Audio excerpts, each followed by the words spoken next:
Mission Rajasthan 2030 में हमारे माननीय मुख्यमंत्री जी का ये विज़न है कि 2030 तक राजस्थान को देश के अग्रणी या श्रेष्ठ राज्यों में हमारा प्रथम स्थान है।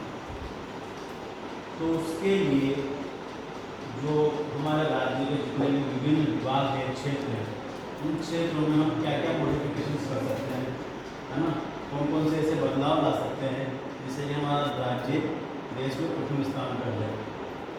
तो उसके रिगार्डिंग हमारे माननीय मुख्यमंत्री जी ने राज्य के सभी नागरिकों से सुझाव मांगे।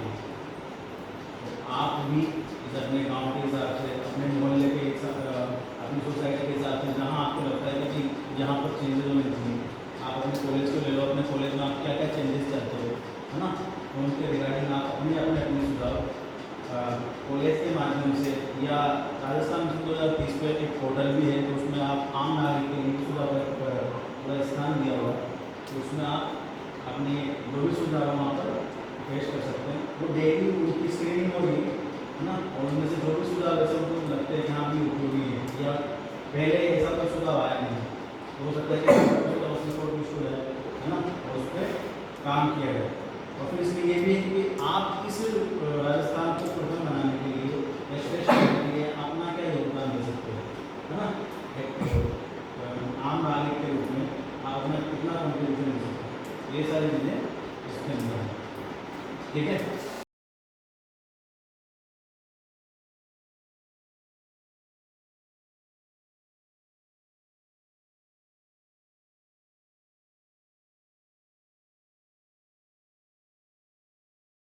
सभी को पार्टिसिपेट करना, सभी को मतलब ईच एंड एवरी स्टूडेंट, जैसे टेस्ट होता है, क्योंकि आप सभी, ऐसा तो है नहीं कि आपके अंदर कोई सोच नहीं है, कोई विचार नहीं है, आप सभी वोट देने के अधिकारी हैं, अधिकांश।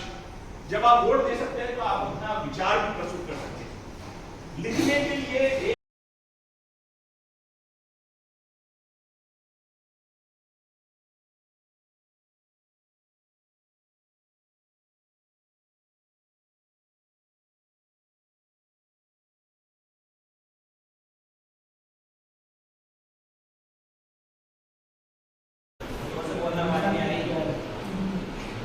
ये राजस्थान का 2030 में कैसे लिखना चाहते हो, उसके लिए हमें उसके ऊपर उसके अंदर उसे निबंध जैसा लिखना है। उसका वो सब चाहते हैं कि 2030 में ऐसा हो, वो लिखकर इसको अपलोड करना है।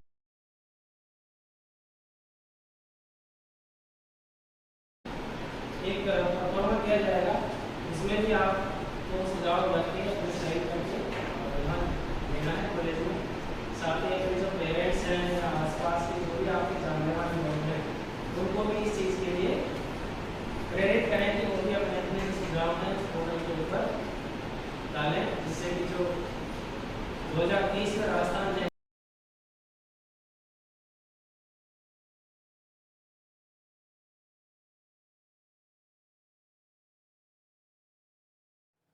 राजस्थान मिशन 2030 के अंतर्गत आप सभी के लिए निबंध प्रतियोगिता का आयोजन किया जाएगा, जिसकी अवधि 45 मिनट है एवं जो शब्दों की सीमा है 300 शब्द। तो उसके अंतर्गत जो भी विद्यार्थी हमारे कॉलेज से 3 विद्यार्थियों को चयन किया जाएगा, उन्हें प्रशस्ति पत्र दिया जाएगा, उसके बाद आपका चयन जिला स्तर पर किया जाएगा। तो आप राजस्थान मिशन 2030 के लिए एक निबंध लिखिए, जिसमें आप राजस्थान किस प्रकार से 2030 में आपको देखना चाहते हैं उसका वर्णन कीजिए। धन्यवाद।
बारे में शिक्षा के बारे में कैसे सुधार कर सकते हैं वो लिख सकते हो आप, ठीक है।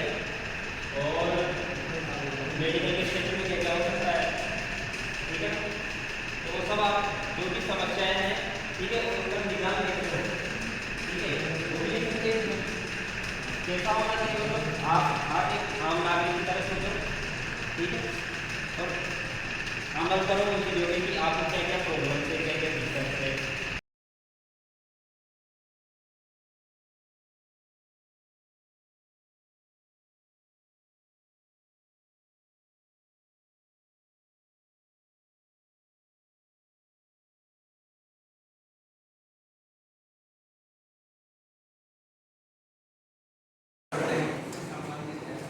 उसमें आप क्या इम्प्रूवमेंट चाहते हैं, क्या क्या देखना चाहते हैं आप, वो आप अपने जो सुझाव हैं वो कॉलेज के माध्यम से माननीय मुख्यमंत्री तक पहुंचा सकते हैं।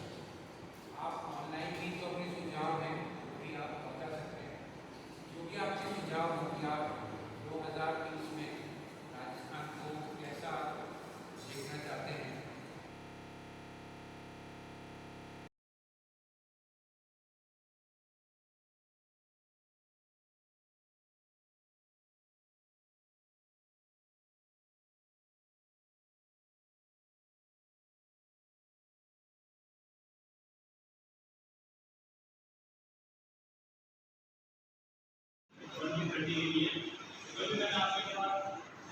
वो बताया था इसके बारे में डिस्कस किया था।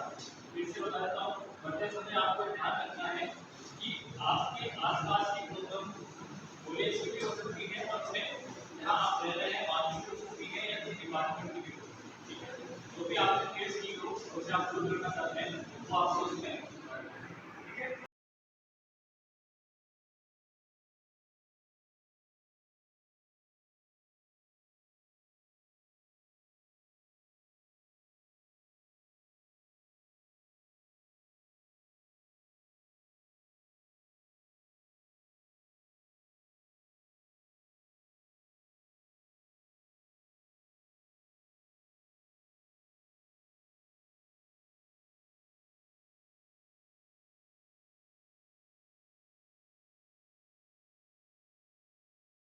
ने राजस्थान मिशन 2030 का आगाज किया है। आने वाले समय में राजस्थान को एक मॉडल स्टेट के रूप में उभर कर आना चाहिए, जिससे राजस्थान भारत अनेक प्रदेशों के लिए प्रेरणा का स्रोत बन सके। वर्तमान में सरकार द्वारा तकनीक सामाजिक क्षेत्र में हो रहे विकास से हम अनुमान लगा सकते हैं कि 2030 तक राजस्थान कैसा होना चाहिए। फिर भी मैं मेरे दृष्टिकोण से बताना चाहती हूँ, अपने विचार प्रकट करना चाहती हूँ कि राजस्थान कैसा होना चाहिए। मेरे दृष्टिकोण से राजस्थान सामाजिक सुरक्षा, शिक्षा, स्वास्थ्य एवं चिकित्सा, महिला सशक्तिकरण, रोजगार, आर्थिक विकास, सोलर ऊर्जा, अनाज उत्पादन इत्यादि राजस्थान में शिक्षा की गाँव में बहुत सारी कमियां होती है, जैसे कि बच्चे जो होते हैं वो बकरियां चराने के लिए उनके माता पिता किसी भी कारणवश उनको बकरियों में या फिर कोई भी खेती के काम में लगा लेते थे। राजस्थान सरकार को इतना सा करना चाहिए, जो भी वहाँ पे बच्चे हैं उनको किसी प्रकार का जैसे मिड डे मील की योजना चलाई जा रही है राजस्थान सरकार के द्वारा, ऐसी और नई नई योजनाओं का आरंभ करना चाहिए, जिससे कि वो विद्यार्थी लालच में आके वहाँ पे विद्यालय में आए। जैसे बहुत सारी छात्रवृत्ति योजनाएं चलाई गई सरकार के द्वारा, तो बहुत सारी बालिकाएं हैं, बालक है, वो विश्वविद्यालय या विद्यालय से जुड़ पाए। मैं खुद मेरे ऊपर कहता हूँ कि मुझे आज 50,000 की स्कॉलरशिप नहीं मिलती, शायद मैं यहाँ पर हो पाता। ये भी एक राजस्थान सरकार की देन है। ऐसी बहुत सारी योजनाएं सरकार के द्वारा चलाई जाए जिससे कि बहुत सारे बच्चे आ सके। तो मैं सबसे पहले कृषि पे बात करूंगा, जो आज एक बहुत बड़ा मुद्दा बन चुकी है। हमारे राजस्थान में बहुत सारी जगह ऐसी है जहाँ पे कृषि होती तो है परंतु सिंचाई के अभाव में नहीं हो पाती है। तो हमारे राजस्थान में बहुत सारे बांध नए नए बनाए गए हैं। तो राजस्थान सरकार से 2030 तक ऐसा निवेदन है कि जहाँ नहरों की व्यवस्था नहीं है, सिंचाई की व्यवस्था नहीं है, वहाँ पर सिंचाई परियोजनाएं बनाई जाए जिससे कि वो वहाँ पर सिंचाई पहुँच सके और जो किसान है उनको एक उचित मूल्य पे, जैसे क्या होता है कोई भी बड़े व्यापारी होते हैं या कोई भी होता है वो किसानों से अनाज खरीद कर और रख लेते हैं तो बाद में उसको बड़े दामों पर बेचते हैं जब किसानों के पास अनाज या फिर उनका भंडारण खत्म हो जाता है तो उसका भंडारण को सरकार को करना चाहिए। फिर जरूरत पड़ने पे एक फिक्स मूल्य, जैसे किसानों से जिस भाव अनाज खरीदा गया है उसी भाव पे बेच देना चाहिए जिससे किसानों को मरने की संभावना नहीं, क्योंकि किसान को कर्ज लेता है वो इससे बैंक से जो कर्जा लेना पड़ता है किसान को तय समय में नहीं मिल पाता है। बैंक का भी किसान को हैंड टू हैंड करनी चाहिए, कहीं भी बहुत सारी समस्याएं आ जाती है, खाद है, बीज है, एक ऐसा बैंक या फिर ऐसी योजना बनानी चाहिए जिससे किसान को 2000-5000 रुपए हैंड टू हैंड उपलब्ध हो जाए।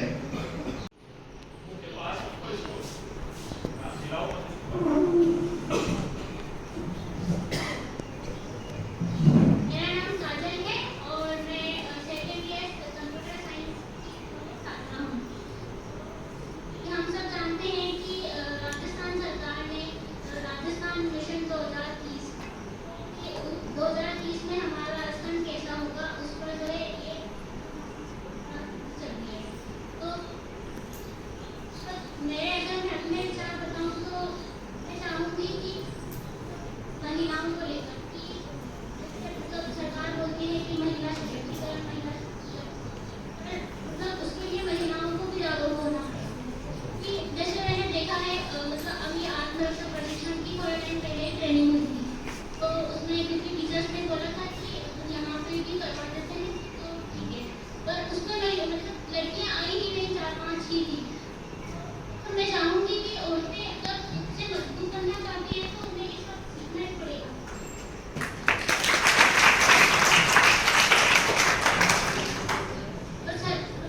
राजस्थान सरकार है तो मतलब वो जैसे क्योंकि अभी आत्मरक्षा का तो मतलब जैसे अभी बच्चियां मतलब 12-13 साल की हो जाती हैं तब सीखना स्टार्ट करती हैं, लेकिन विदेशों में तो बच्चे 5-6 साल के होते हैं तभी सीखना स्टार्ट कर देते हैं। तो अगर यहाँ राजस्थान में भी अगर ऐसा हो कि बच्चियों को मतलब वो 7-8 साल की है या शुरुआत से अगर उन्हें सेल्फ डिफेंस सिखा रहे हैं तो उन्हें मतलब ये एनकाउंटर जैसी चीज़ें जो मतलब भैया ने बोला कि एनकाउंटर कर देना चाहिए, अगर वो खुद से ही सेफ्टी कर लेंगी तो एनकाउंटर जैसी बात ही नहीं आएगी। तो मतलब लड़कियों को मतलब होना चाहिए कि वो सेल्फ डिफेंस के लिए आज हम मिशन राजस्थान प्रगति के लिए यहाँ पर मैं नीतीश कुमार मेहर MA 30 का स्टूडेंट हूँ। जैसा कि हम जानते हैं कि राजस्थान मिशन 2030 के लिए हम उपस्थित हुए हैं जिसमें हमें सपनों में राजस्थान कैसा होना चाहिए। मैं 2030 में सरकार से उम्मीद करता हूँ कि जैसे 2030 में हमारे राजस्थान सभी क्षेत्र में अग्रणी होगा।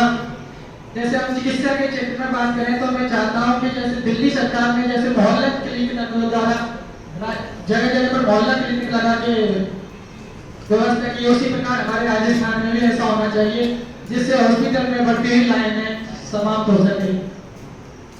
एजुकेशन के क्षेत्र में भी हमें तकनीकी शिक्षा के साथ साथ वित्तीय शिक्षा का भी ध्यान करना चाहिए जिससे हम अपने उद्योग स्थापित कर सकें और जिससे हमारे आगे भविष्य तैयार कर सकें।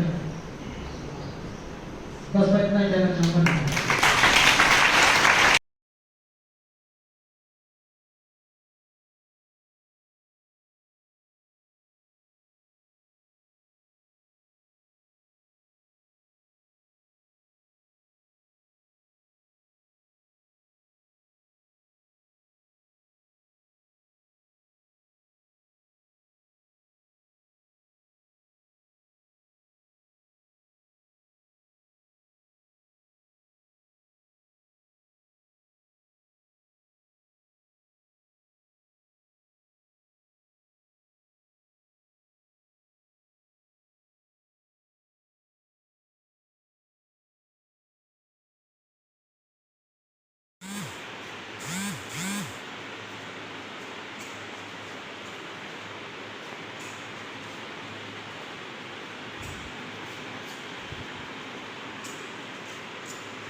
राज्य सरकार हमारे सुझाव को नीति नियम योजनाएं बनाने में शामिल करती है और राज्य के बारे में एक दिशा निर्धारित करती है, तो हम कह सकते हैं कि 2030 तक भारत के सर्वश्रेष्ठ राज्यों में शामिल होगा।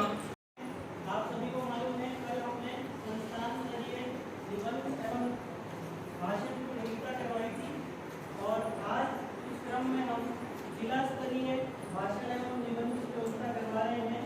निबंध प्रतियोगिता का आयोजन किया जा चुका है और यहाँ हम सभी अभी भाषण प्रतियोगिता के लिए उपस्थित हुए हैं, जिसमें हमारे यहाँ के विद्यार्थी और इंजीनियरिंग कॉलेज के जो विनर विद्यार्थी टेक्निकल एजुकेशन के जो स्टूडेंट्स हैं उन सब का भाषण प्रतियोगिता जो जिला स्तरीय भाषण प्रतियोगिता है, इसका फाइनल यहाँ पर प्रतियोगिता